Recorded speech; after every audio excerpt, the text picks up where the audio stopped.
Hello, I'm the author of How to Escape Student Debt by Leaving the USA. Today, I would like to answer a question that people often ask me, namely, should I feel ashamed of defaulting on my student loans? The short answer is that it makes sense to recognize and acknowledge one's mistake. Borrowing excessive amounts of money to go to college and then finding oneself unable to repay the debt is a colossal mistake. In my own case, I recognize the foolishness of the decision. However, it's also important not to dwell on the mistake for the rest of one's life and, when possible, find ways to mitigate and even reverse the injurious effects.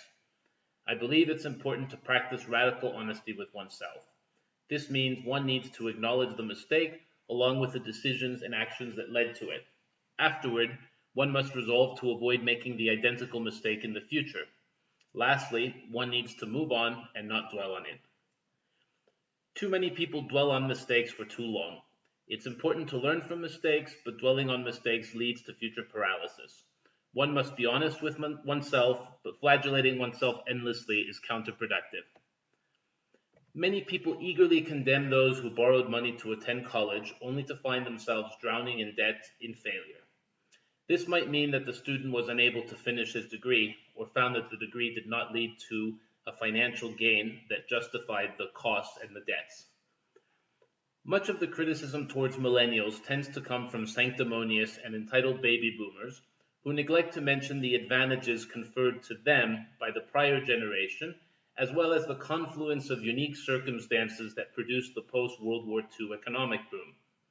The baby boomers benefited from low tuition rates that allowed someone to attend college merely by working a summer job. At that time, a college degree was sufficiently uncommon that it did confer advantages for those who had it. The curriculum was more rigorous, and the general selectivity of college meant that the more academically successful, as well as those hailing from families with means and connections, could distinguish themselves from the herd by having this credential. Unfortunately, the baby boomers then created a world where a college degree became necessary for virtually any job, irrespective of how menial it might be, which drove up the demand for the credential. At the same time, the baby boomer generation also reduced funding for universities and created a student loan industry that would lend to anyone with a pulse, regardless of the borrower's ability to repay the debt. Many misguided teachers and adults push students to obtain these increasingly expensive and useless credentials, even if it meant incurring substantial amounts of debt. I recall a saying which goes, tough times make strong men make good times make weak men, and weak men make tough times. The World War II generation overcame the adversity of the Depression and World War II to help create a post war world that produced fabulous good times. These good times led to the emergence of the baby boomers, whom I would classify as perhaps the most selfish and entitled generation in human history. These baby boomers produced a consumerist society funded by perpetual debt growth, which is likely to experience a significant setback in the coming years. They dismantled many of the institutions that benefited the wider community in favor of their narrow interests. Presently, the baby boomers are busy bankrupting Social Security and Medicare, leaving the subsequent generations to pick up the tab. The weak men of this generation, as exemplified by Donald Trump, Barack Obama, George W. Bush, and Bill Clinton, will indeed create tough times, something that the present millennial generation is beginning to experience.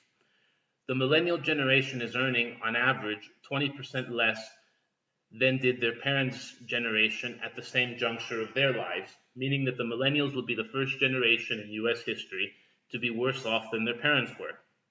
Incidentally, millennials are the generation that has acquired the most college degrees, despite the increasing worthlessness of the credential.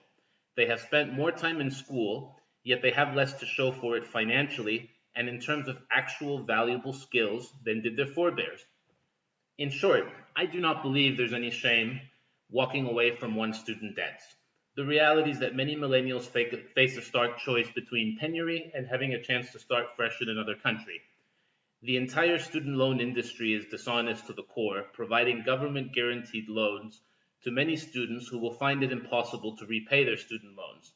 In some countries, such as where I live, a lender might have to forfeit a loan repayment if the lender knowingly lent money to a borrower in a way that might lead to his over-indebtedness. This system is different to one that creates debt servitude and then uses the state's coercive powers to make it virtually impossible for defaulted borrowers to lead a normal life. The biggest bankrupt in the world is the US government, which is headed by an oafish and serial bankrupt. In closing, leaving the USA gives people a chance to start fresh. More importantly, it allows people to begin to accumulate wealth and assets rather than devoting substantial amounts of their income towards debt repayment. Ultimately, the opportunity costs of repaying the debt versus starting fresh make this decision the right one for many. If you would like to learn more, please click on the link below and find my book, How to Escape Student Debt by Leaving the USA, available on Kindle. Also, please feel free to like the video and subscribe to my channel.